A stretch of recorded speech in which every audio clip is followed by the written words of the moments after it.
In the summer of 1983, Amtrak debuted the California Zephyr. This was one of the longest passenger rail routes in the United States, spanning over 2,400 miles from Chicago, Illinois to Oakland, California. More importantly, though, the Zephyr was considered one of the most scenic train routes America had to offer. But there was something peculiar about this whole situation.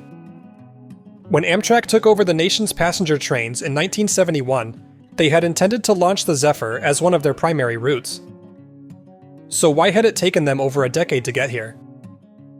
In essence, Amtrak had finally snuffed out the last privately owned passenger train in the United States. This train had stood in the face of a changing industry, and by some accounts should not have existed. But through a complicated series of events, the age of private passenger rail had clung to life, a full 12 years after it was pronounced dead.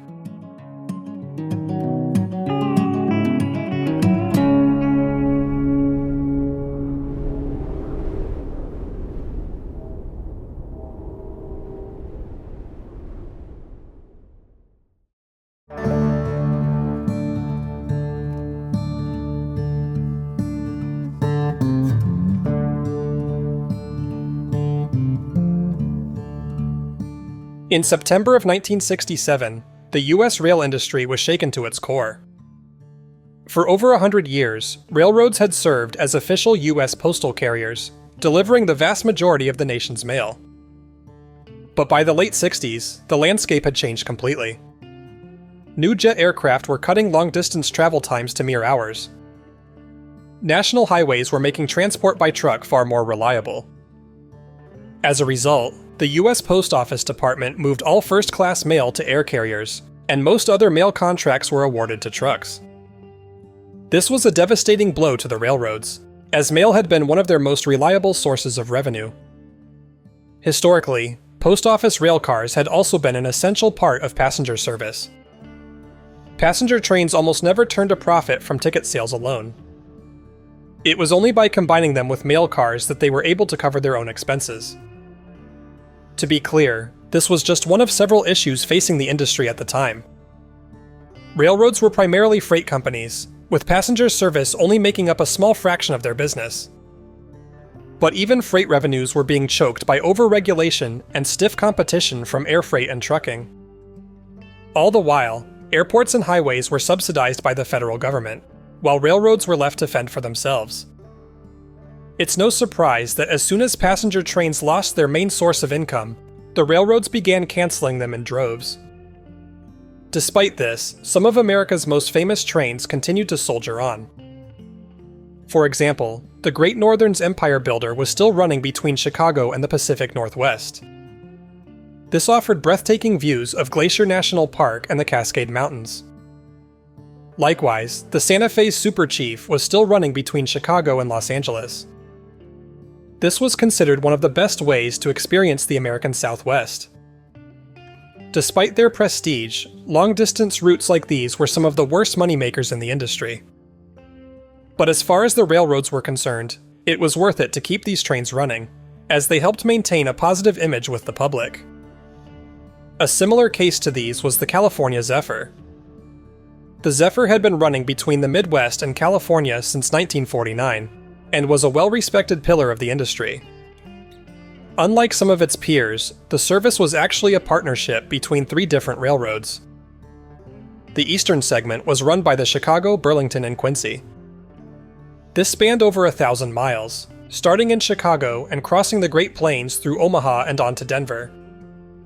Here the train was handed over to the Denver and Rio Grande Western. This segment spanned nearly 600 miles, crossing the Rocky Mountains and running through the Utah desert to Salt Lake City. Then the train was handed over to the Western Pacific. This segment spanned about 900 miles, crossing the Sierra Nevada mountains through the scenic Feather River Canyon, before finally arriving in Oakland. The California Zephyr was renowned for its spectacular views, and was widely considered to be the most scenic rail route in the United States. The crown jewel of the route was the section through the Colorado Rockies. On any trip across this exciting land of ours, there is much to see. And the California Zephyr offers the best way ever devised to see it all on the Vista Dome.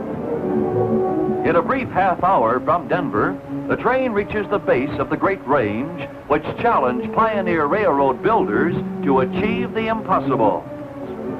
The route swings westward, deeper into the mountains. In view now are the towering peaks of the Continental Divide, capped with eternal snow.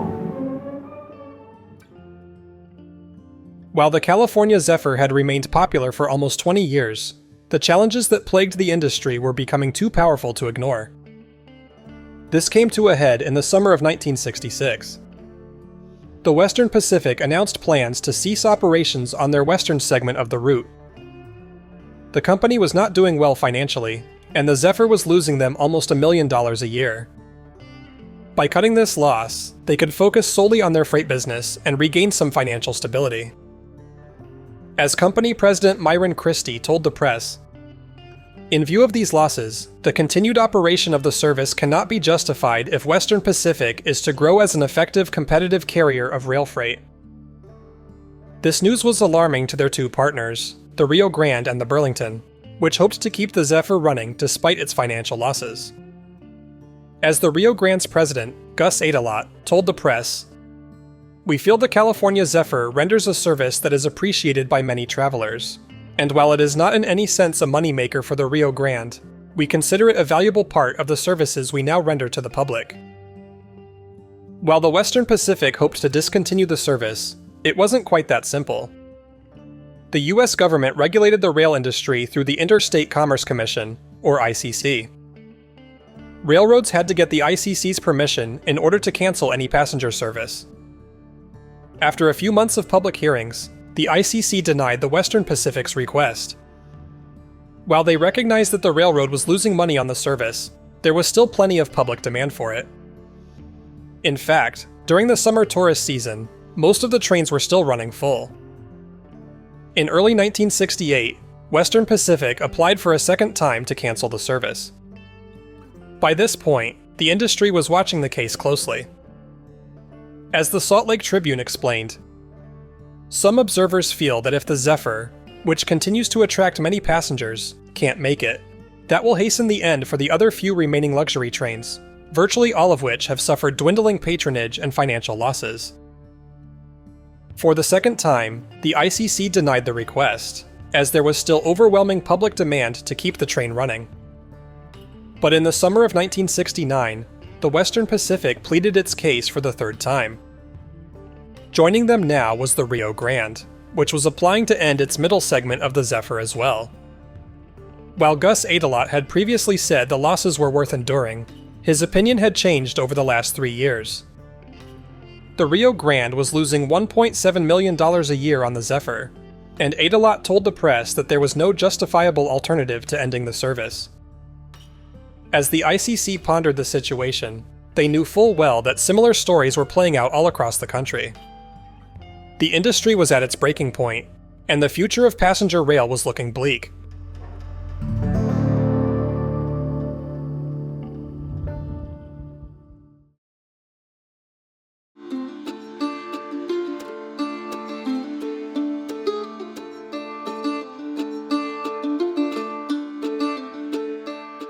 With the issues of the industry becoming unavoidable, members of Congress started discussing whether they should intervene.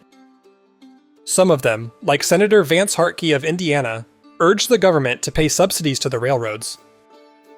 Passenger trains were considered an essential public service, so it only made sense to subsidize them in a similar way to airports and highways. Essentially, the government would pay money to the railroads to cover their financial losses on the passenger trains. The railroads would continue to operate the trains independently. They would still own and maintain all of the equipment, and would still manage the schedules, ticketing, and marketing. The government would remain fairly hands-off, only playing a passive role by providing funding. However, many politicians were strongly opposed to this idea. They felt that passenger trains were antiquated, and there was no reason to pour money into this dying industry. Among those who held this belief was President Richard Nixon. He was strongly against the idea of giving handouts to the railroads, and saw no reason that the government should get involved. But Nixon had recently appointed John Volpe as his Secretary of Transportation. Volpe and his staff in the Department of Transportation would soon start exploring other solutions to the problem. As recalled by Jim McClellan with the Federal Railroad Administration, the team debated structure at some length, but in the end focused on a single national entity that would contract for passenger services with the railroads. If the passenger train was to have a fighting chance, it needed a pro-passenger management with nationwide responsibility and a nationwide identity. In other words, the government would take a more hands-on approach. It would pay subsidies not to the private railroads, but to a new semi-public corporation. This corporation would own and maintain the nation's passenger trains directly. It would also manage all of the schedules, ticketing, and marketing. The private railroads would operate the trains on this corporation's behalf, but they would no longer be financially responsible. This concept was soon given a name: railpacks. The idea was ambitious to say the least, and would surely be an uphill battle in Washington. In December of 1969, a legislative bill was drafted and sent to the Nixon administration for review. However, it was immediately rejected.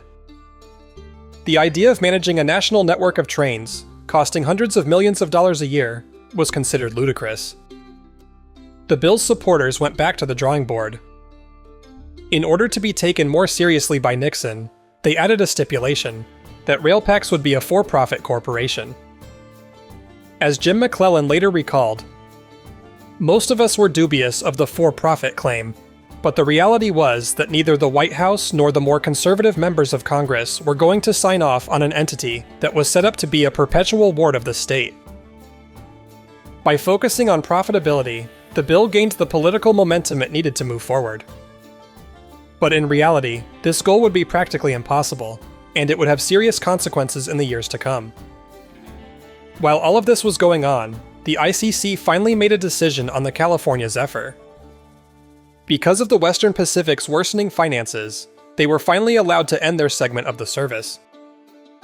On March 22, 1970, the California Zephyr traveled America's rails for the last time. Like so many passenger trains, time has finally run out on the California Zephyr after 21 years and 2 days. The train probably will become a museum piece to be viewed by our children and the children of future generations, and it will be a shame, for it will never replace the sensation of riding the rails of the western United States aboard one of the most famous passenger trains in history, the California Zephyr. With the Western Pacific now out of the picture, the Rio Grande and the Burlington, which had just merged into the Burlington Northern, would have to keep running trains on their remaining segments of the route. Perhaps most importantly, the stretch through the Rocky Mountains would still be accessible to the public. Immediately after the California Zephyr's last run, the Rio Grande relaunched its service under a new name, the Rio Grande Zephyr. This would run between Denver and Salt Lake City, 3 times a week in each direction. As part of the change, the ICC required the Rio Grande to extend its service from Salt Lake City up to Ogden. This would allow passengers to transfer to other trains, which could get them to Oakland by an alternate route. Of course, this was just a temporary solution, as railpacks would almost certainly rearrange all of this in the near future. Meanwhile, throughout 1970, the railpacks bill continued to be debated in Congress. Secretary Volpe advocated strongly for the program, despite pushback from many of his peers in Washington. As he testified to a congressional committee, "I do not wish to leave the committee with the impression that there are no risks. The rejuvenation of railroad passenger service will require a great deal of effort, dedication, and imagination. These traits have never been lacking in American enterprise, and this bill provides a framework within which they can be exercised." In October, the bill finally passed through the House and Senate. At this point it moved to the White House, now just awaiting one final signature. Truthfully, President Nixon still wasn't a fan of the whole idea. But John Volpe urged him to sign the bill, writing, "All of the indications that we have are that the Rail Passenger Corporation will be economically viable by the 3rd or 4th year of operation." In essence, Volpe was promising the president that railpacks would be profitable by 1975. If it wasn't, the experiment could be shut down. Nixon still wasn't sold, but he understood that it would be bad optics to go against one of his cabinet members on such a high-profile issue. On October 30th, 1970, President Nixon signed the Rail Passenger Service Act into law. This established the National Railroad Passenger Corporation, which would do business as RailPacs. Operations would begin in just 7 months' time, and there was a mind-boggling amount of work to be done.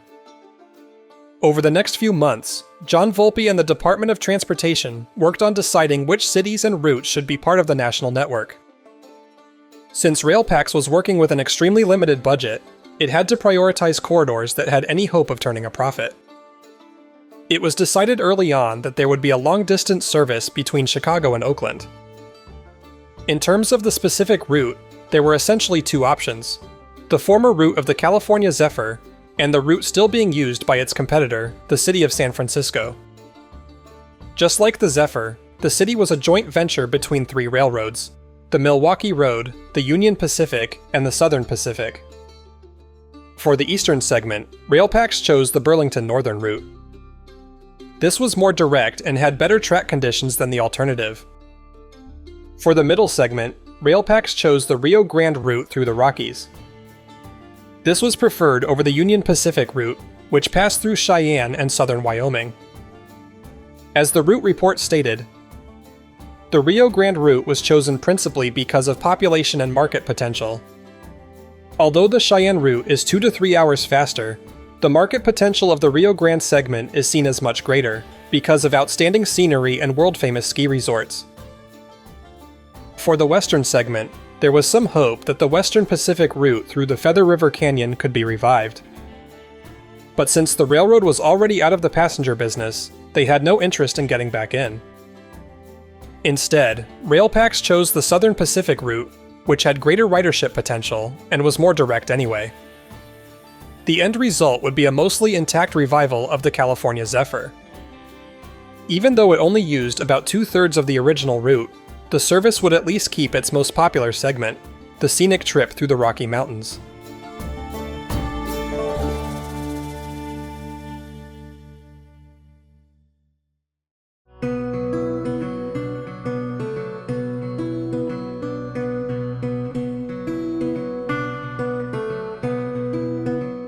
On March 22, 1971, the Department of Transportation released its final report to the public.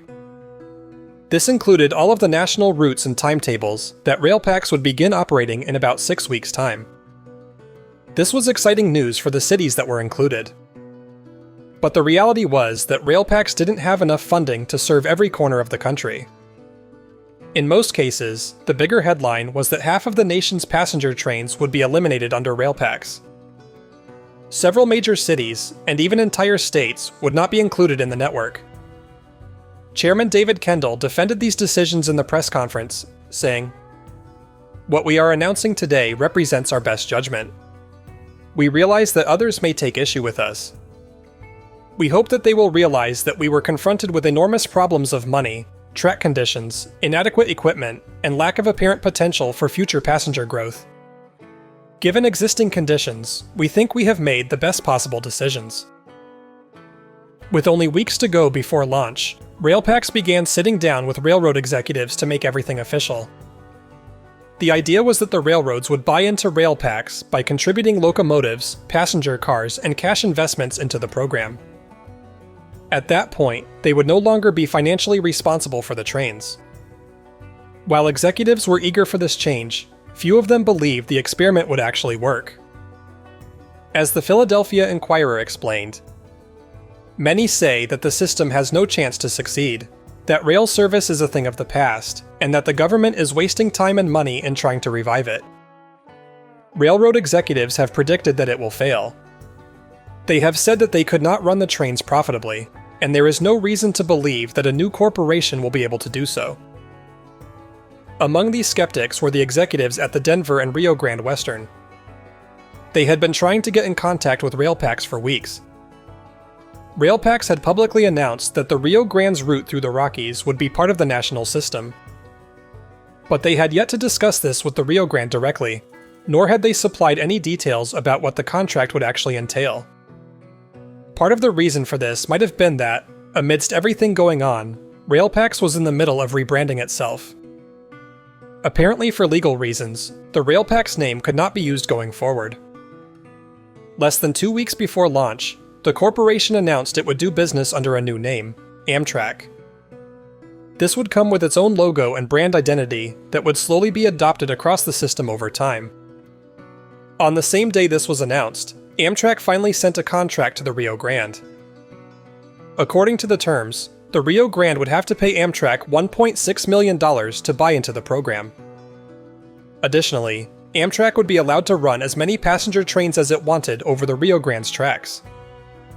To the Rio Grande, this was concerning.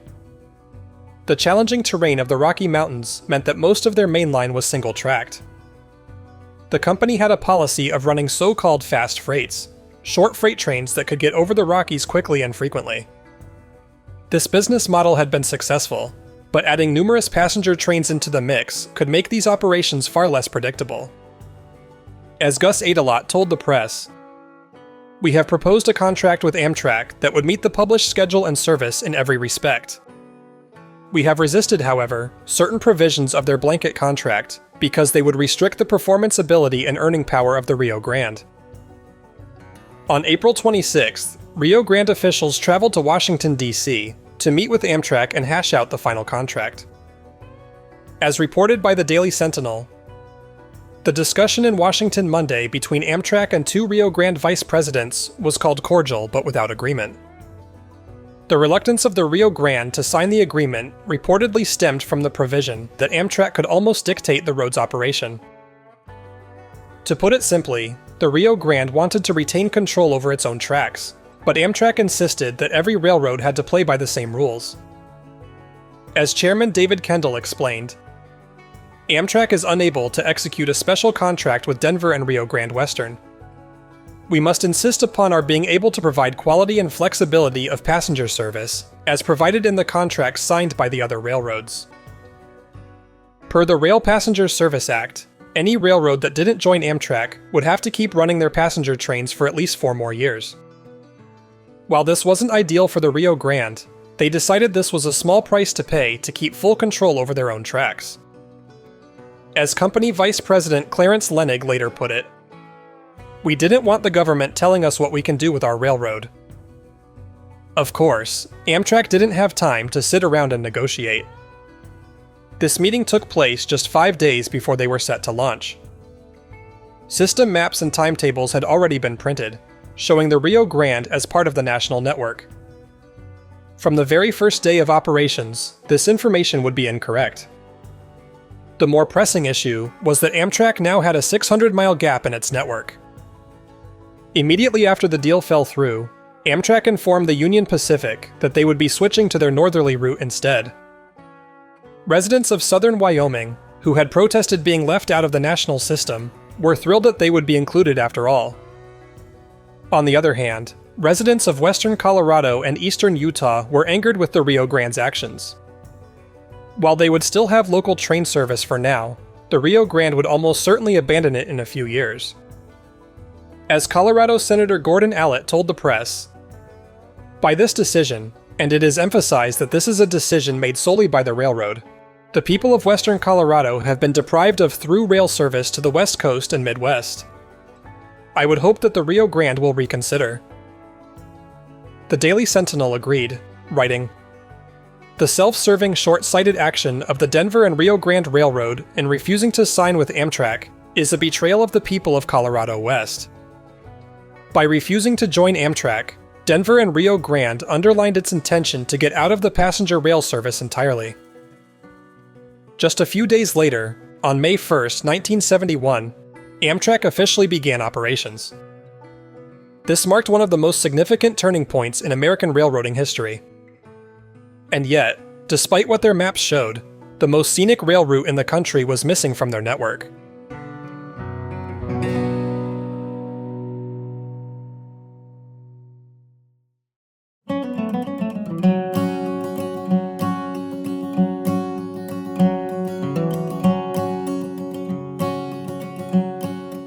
While the Rio Grande was perhaps the most controversial case of rejecting Amtrak, there were other railroads that didn't participate either. In fact, some of them weren't eligible to join in the first place. One example was the Alaska Railroad, which primarily operated between Anchorage and Fairbanks. This railroad was completely separated from the rest of the country, and was already owned by the federal government. For these reasons, bringing it under Amtrak wasn't considered necessary. In the continental US, the privately owned auto train wasn't eligible either. This service was unique, as it allowed passengers to bring their cars with them between the Northeast and Florida. The Rail Passenger Service Act exempted this kind of service from Amtrak, so the auto train would continue to operate on its own. Of the railroads that were eligible to join Amtrak, a few of them declined for various reasons. One example was the Rock Island, which ran 2 intercity trains within the state of Illinois. The railroad was struggling financially, and the cost of joining Amtrak was simply too high. Since the trains were already subsidized by the state of Illinois, they decided to keep operating outside of the national system. Most of the railroads that didn't join Amtrak were smaller scale cases like this. In terms of the long-distance interstate routes like the Rio Grande Zephyr, there was only one other railroad that rejected Amtrak on this scale, the Southern Railway. The Southern was one of the most respected names in the industry. Their premier passenger train, the Southern Crescent, ran between New York City and New Orleans by way of Washington, D.C. and Atlanta. Technically, their tracks only ran as far north as D.C., so the northern segment was operated by the Penn Central. Amtrak had planned to take over the Southern Crescent, and in fact, it did take over the Penn Central's segment of the route. However, the Southern Railway declined to join the program. As one of the most successful freight operators in the US, they didn't want Amtrak causing disruptions across their network. The company also took great pride in their passenger service. The trains didn't make any money, but they went a long way in terms of good public relations. This mindset came from the company's president, W. Graham Claytor. Claytor was one of the few executives in the industry who believed in the value of passenger service. While he didn't want Amtrak interrupting his freight business, he recognized its value to the industry as a whole. As he told the press, Southern Railway Company intends to cooperate in every feasible way with Amtrak in achieving and maintaining the best practicable schedules and service over this route. About a week after the Southern Railway declined to join Amtrak, the Rio Grande made its decision to opt out as well. In this way, the Southern Crescent and the Rio Grande Zephyr would be the only 2 long-distance interstate passenger trains to continue operating outside of Amtrak. If we include the auto train service as well, this brought the number to 3. But of these 3 trains, the Rio Grande Zephyr was the only one that was marketed on the scenic value of the route itself. On days when it ran westbound, the train departed Denver Union Station early in the morning. From here it traveled out of the city, climbing the front range of the Rocky Mountains. About 50 miles into the trip, the train reached the famous Moffett Tunnel. This was one of the highest and longest rail tunnels in the United States. The Zephyr was enshrouded in darkness for the next 6 miles, passing through the Continental Divide at more than 9,000 feet in elevation. After passing through the tunnel, the train followed the Colorado River for over 200 miles. This offered scenic canyon views for the next several hours, with the most popular being Glenwood Canyon. At this point, the train arrived at its most popular stop, the resort town of Glenwood Springs. West of here, the train steadily descended in elevation, following the river through more scenic canyons until finally arriving at Grand Junction. Here most of the remaining passengers disembarked, with only a few people remaining on board. The train continued westward, crossing into Utah. Here passengers were given views of the sparse high desert landscape. Within a couple hours, the train climbed again to cross the Wasatch Range of the Rocky Mountains. Here it reached its second highest point in the trip, at over 7,000 feet in elevation. Shortly after, the train reached the college town of Provo, before making the home stretch. 14 hours after leaving Denver, the train arrived at its final destination of Salt Lake City. Originally, a shortened version of the train continued for another 35 miles up to Ogden. But very few people ever used this connection, so it was downgraded to a shuttle van service in 1971. In this way, the Rio Grande Zephyr technically made connections with Ogden, but the train itself only ran as far as Salt Lake City. Meanwhile, Amtrak was now serving its new route from Chicago to Oakland. On the eastern half, the train was called the Denver Zephyr and ran 7 days a week. On the western half, the train was called the California Zephyr and ran 3 days a week. But Amtrak quickly realized that calling this the California Zephyr didn't make much sense.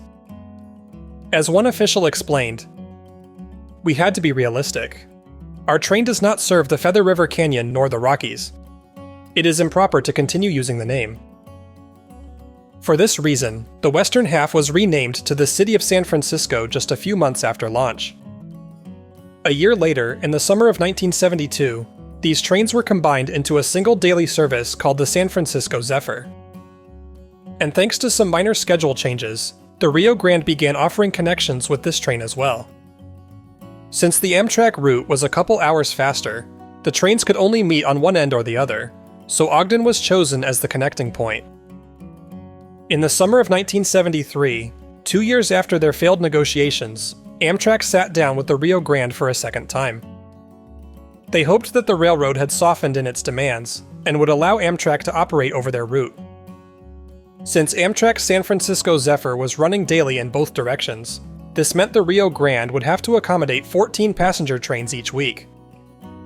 This was even more than they had balked at the first time around.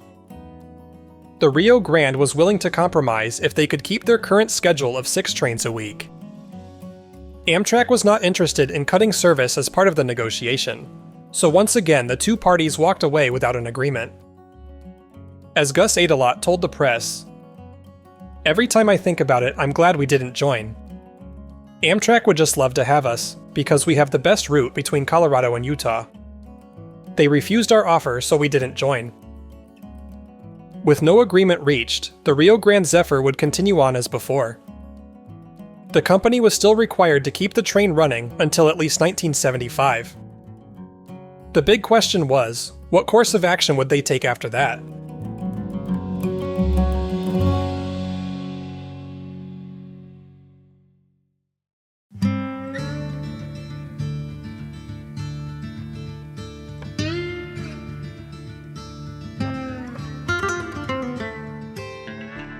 While most people would have preferred that the Rio Grande join Amtrak, the truth was that Amtrak had severe political and financial issues of its own. To put it bluntly, the early years of the corporation were chaotic and disorganized. This was not helped by the attitude of its president, Roger Lewis. Ever since Amtrak's launch in 1971, Lewis had been openly skeptical about the company's mission, and predicted it would fail after a few years. Given what we know about President Nixon's attitude toward Amtrak, it's no surprise that he had appointed Lewis to the head position. As explained in the book, Amtrak, America's Railroad, Lewis was bereft of any railroad or hospitality experience, appointed by a president who was uninterested in rail passenger service. He lacked interest in or knowledge of the industry's past, and showed no professional concern or regret if the new corporation failed. But now, after 4 years under Roger Lewis, Amtrak finally saw its first change in leadership. In March of 1975, Lewis was succeeded by Paul Reistrup. Reistrup had years of experience in the rail industry, and took the time to chat with employees and understand the challenges they were facing. As he later recalled, "I knew I could help them. It was a disaster and couldn't get much worse. Many believed the new corporation might not survive, and perhaps had been planned to fail. It had been founded as a 2-year experiment and was on life support." Meanwhile, 1975 was an important year for the Rio Grande Zephyr as well. The railroad was no longer required by law to keep the train going, and most people assumed they would ask the ICC's permission to abandon the service. But surprisingly, the Rio Grande made no such attempt. As the Deseret News explained, the ICC and the Public Utilities Commissions of Utah and Colorado now look with considerable disfavor toward any discontinuance. Thus, the railroad company has not asked for permission to give up the passenger train, or give it over to Amtrak. In other words, the Rio Grande could technically try to end the service, but they would almost certainly be denied. There was only one way out of this situation, but as always, the company dug in its heels and continued on alone. In 1976, about a year after Paul Reistrup took the head position at Amtrak, the corporation began planning some new routes that hadn't been part of the initial network. One of these was a long-distance train that would run 1,000 miles from Seattle to Salt Lake City, via Portland and Boise. This new train would be called the Pioneer, as it followed the historic Oregon Trail for much of its route. The Pioneer was timetabled so that passengers could transfer to the San Francisco Zephyr in Ogden, or with the Rio Grande Zephyr in Salt Lake City. The Pioneer service began in the summer of 1977, giving the Rio Grande its second connection with an Amtrak service. Meanwhile, on the other side of the country, the Southern Railway was still operating the Southern Crescent. Ridership had been steady, but the financial losses on the train had climbed to almost $7 million a year. Likewise, Graham Claytor had left the company to become Secretary of the Navy under President Jimmy Carter. In other words, the Southern Crescent no longer had its biggest advocate. In March of 1978, the Southern Railway announced that they were in negotiations with Amtrak to hand over the train. Their hope was to complete this transaction by the spring, but big changes would soon delay this decision. While Amtrak had been slowly improving over the last several years, their promise of becoming profitable was proving to be a pipe dream. Amtrak's operating expenses were only increasing over time, and they would need more federal funding just to maintain their current level of service. As the Los Angeles Times wrote, Paul Reistrup urged Congress to make the kind of decision America's government usually avoids: either make a commitment to intercity passenger service, or do away with Amtrak altogether. A new era of decline appears on the horizon less than a decade after the Amtrak experiment was started. Meanwhile, President Carter was trying to tackle a severe economic downturn and a growing deficit in the federal budget. To put it simply, the government was spending far more money than it was bringing in. Reducing the deficit will require difficult and unpleasant decisions. We must face a time of national austerity. Hard choices are necessary if we want to avoid consequences that are even worse. I intend to make those hard choices. To this end, Carter began proposing budget cuts across a wide swath of federal programs. And unsurprisingly, Amtrak became one of the biggest targets. Leading the charge was Carter's Transportation Secretary, Brock Adams. In May of 1978, Adams made a shocking recommendation to Congress to cut almost a third of Amtrak's national network.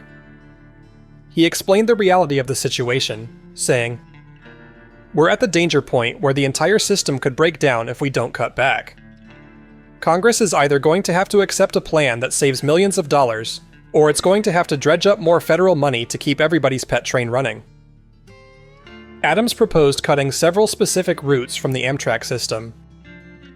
Among these were the Pioneer, which had been operating for less than a year, and the San Francisco Zephyr, which had become one of the most important routes in the western US.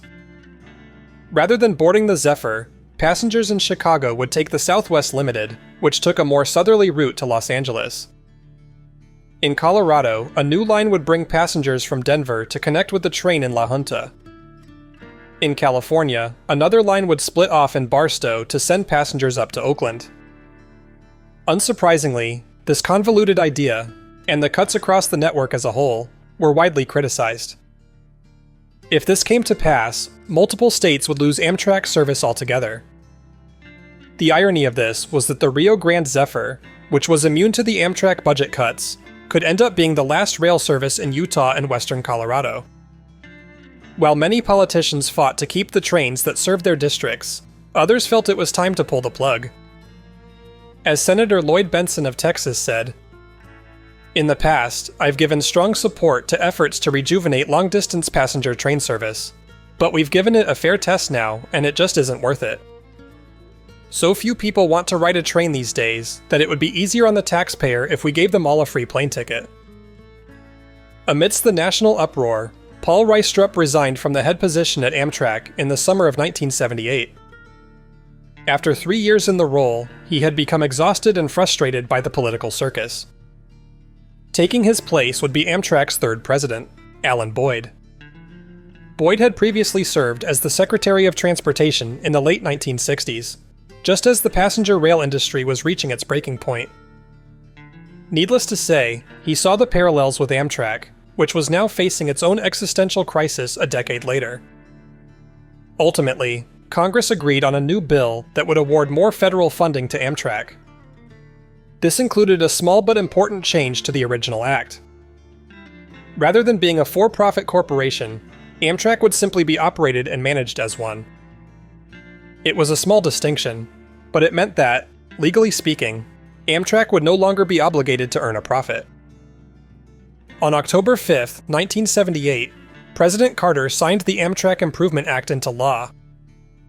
While this would give more funding to Amtrak, the compromise was that several routes would still need to be cut in order to reduce costs. As the debates waged on in Washington, the Rio Grande made a controversial announcement of its own. In November of 1978, the company asked permission from the ICC to cut its service between Grand Junction and Salt Lake City. Ridership on this half of the route had always been low, with sometimes only a handful of people per trip. By cutting down the service, they could save almost $1 million in losses per year. Unsurprisingly, this announcement sparked outrage among the communities being served by the route. In the public hearings that followed, residents across Utah and Colorado urged the ICC to deny the request. The ICC agreed, and in May of 1979, they ruled that the Rio Grande Zephyr would have to continue running the full length of the route. Meanwhile, Secretary Brock Adams revised his proposal for the Amtrak budget cuts. Among the trains now on the chopping block was the Southern Crescent. This was ironic, as Amtrak had just finalized plans to take it over from the Southern Railway. The train would now be known simply as the Crescent. It began operating under Amtrak on February 1st, just one day after Brock Adams recommended that it be cut from the system. After months of debate, Congress finally came to an agreement on which trains should be cut. 6 routes, or about 20% of Amtrak's network, would be eliminated in the fall of 1979.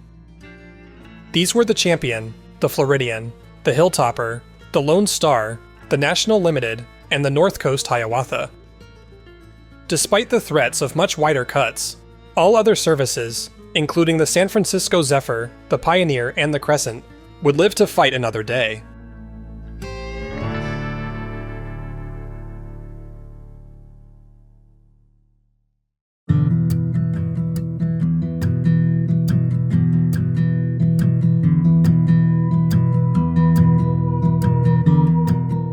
By the end of 1979, things were looking up for Amtrak. While they had suffered a historic cutback, this year saw their highest ridership figures to date. And in fact, Amtrak had even managed to launch a new train service as well. Amidst all the political debate over the last several months, Senator Howard Cannon of Nevada had been pressuring Amtrak to expand to Las Vegas. Amtrak eventually agreed, and in October of 1979, they introduced the Desert Wind. This served Las Vegas by an 800-mile route, from Los Angeles to Ogden. The train was timetabled so that passengers could transfer to the San Francisco Zephyr, the Rio Grande Zephyr, and to a lesser extent, the Pioneer.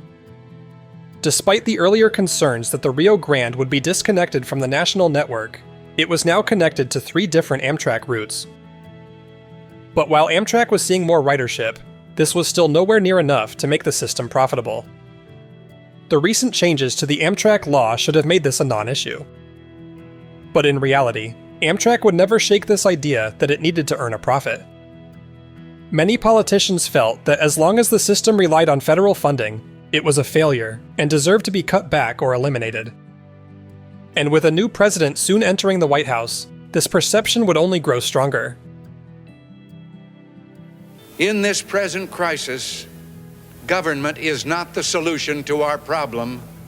Government is the problem. In the days ahead, I will propose removing the roadblocks that have slowed our economy and reduced productivity. Steps will be taken aimed at restoring the balance between the various levels of government. In 1981, Ronald Reagan succeeded Jimmy Carter as the President of the United States. During his campaign, he had played into Americans' dissatisfaction with the economy inflation, and a bloated, ineffective government. Reagan won the election in a landslide, and as he entered office, he immediately got to work slashing federal budgets and programs. Within a week, there were already murmurs that Reagan wanted to cut Amtrak down to size. Carrying this out would be his transportation secretary, Drew Lewis. Lewis was openly disgusted with Amtrak's performance, saying, "It's an economic disaster. It's an inefficient system to move people. We would like to see drastic cutbacks, possibly as much as 75% of the mileage of Amtrak." To put that in perspective, this would eliminate Amtrak's entire network outside of the Northeast Corridor. This dense rail corridor between Washington, D.C. and Boston was the only part of Amtrak's network that was even remotely profitable. But needless to say, cutting service across the rest of the nation would be devastating. Most people agreed that Amtrak was far from perfect, but it still provided an important service. I'm very pleased with Amtrak. I've traveled both in America and in Europe on trains, and I've been very impressed with the way the American train system has come a long way in the past few years. The times that we travel, it's been on time and arrived at a destination on time. So, no problem. It could be better. Sometimes the trains run very late. If you're on a schedule, it throws your whole schedule to pieces. The transportation secretary in Washington today called it inefficient. Would you go that far? Close, but not quite. A major argument against these cuts was that America had been enduring an energy crisis since 1979. Cutting public transportation on this scale would force millions more people to drive, which would only worsen the situation. On the other hand, many people claimed that Amtrak was hardly making a dent anyway. As Robert Gallimore with the Federal Railroad Administration said, "A system which provides less than 1% of the nation's intercity passenger travel simply cannot command such a large share of the federal budget. We find little in terms of economics, energy conservation, or other public benefits to justify continuation of Amtrak operations within its present context." Fortunately, thanks to overwhelming support, Amtrak and Congress reached a compromise. The system would survive the threat of massive cutbacks, but it would still need to trim about 10% of its services. As a result, 5 trains were eliminated in the fall of 1981. These were the Beacon Hill, the Blackhawk, the Cardinal, the Pacific International, and the Shenandoah. The Cardinal would end up being revived 3 months later thanks to local support, but the rest of these cuts were permanent. 1981 saw the demise of another passenger train as well. The privately owned auto train had been wildly successful throughout the 1970s.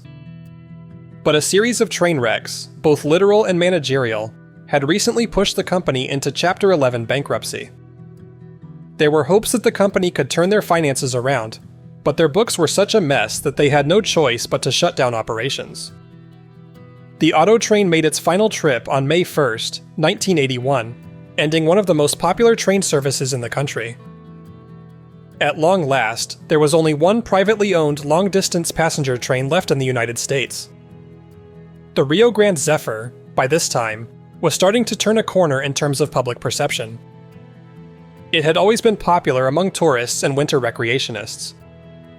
But for years it had been seen by many as an unnecessary oddity, a stubborn roadblock that prevented this region from being connected with the rest of the country via Amtrak. But in the decade that had passed, people began to have a new perspective. It was true that Amtrak had saved the passenger rail industry. But the constant political battles and lackluster service had done no favors to its reputation. Most people felt that the soul and romance of train travel was long gone. While the Rio Grande Zephyr existed purely as a legal loophole, it unintentionally became the last tangible piece of an illustrious past. As the Sun Advocate wrote, "The Zephyr is almost unquestionably America's most renowned train run, due to the classic styling of the cars, the aesthetic beauty of the train route, and the fact that one can order meals from a menu and have it cooked by an on-train chef, and not just eat the pre-cooked meals found on Amtrak." By all accounts, the Rio Grande Zephyr was old, tired, and rough around the edges. But its nostalgic charm brought in more and more passengers each year. At the same time, the aging equipment was making it more expensive to run, to the point where the Rio Grande was losing about $3 million a year on the service. As company spokesman Leonard Bernstein told the press, "We don't make any money off the run. But then again, passenger trains are never profitable. Ask Amtrak. I'm sure we'll keep operating, however, because the regulatory agencies will make us. And let me add that as long as we are operating, we will do our very best to provide outstanding service." But as fate would have it, the Rio Grande Zephyr would soon be coming to an end.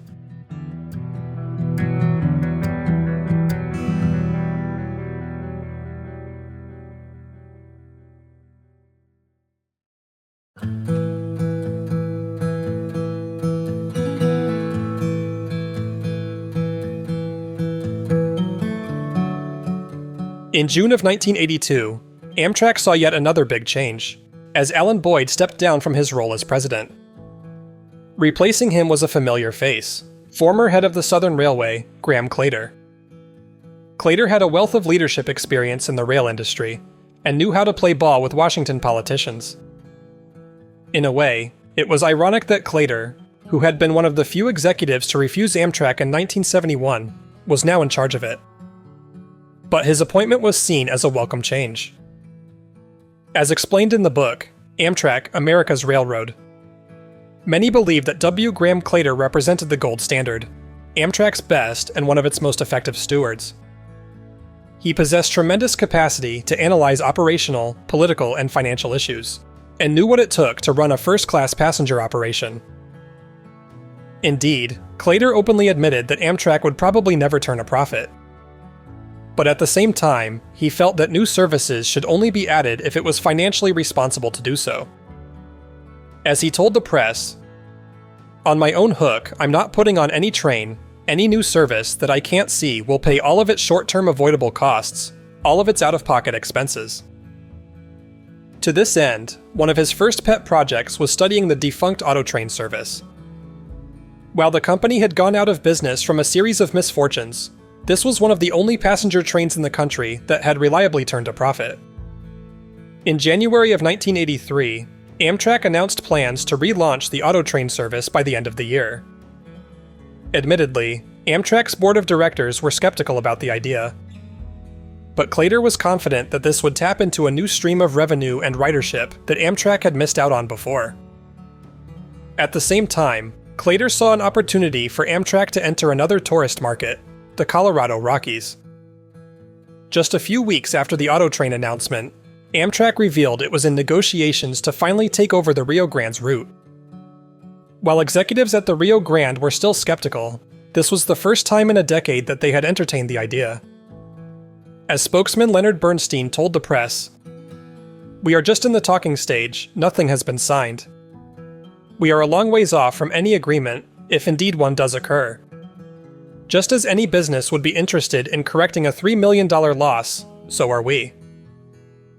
On February 7th and 8th, the Rio Grande Zephyr operated with Amtrak locomotives and superliner coaches.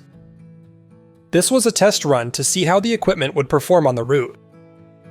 Everything went without a hitch, and a month later, Amtrak's board of directors finalized the decision.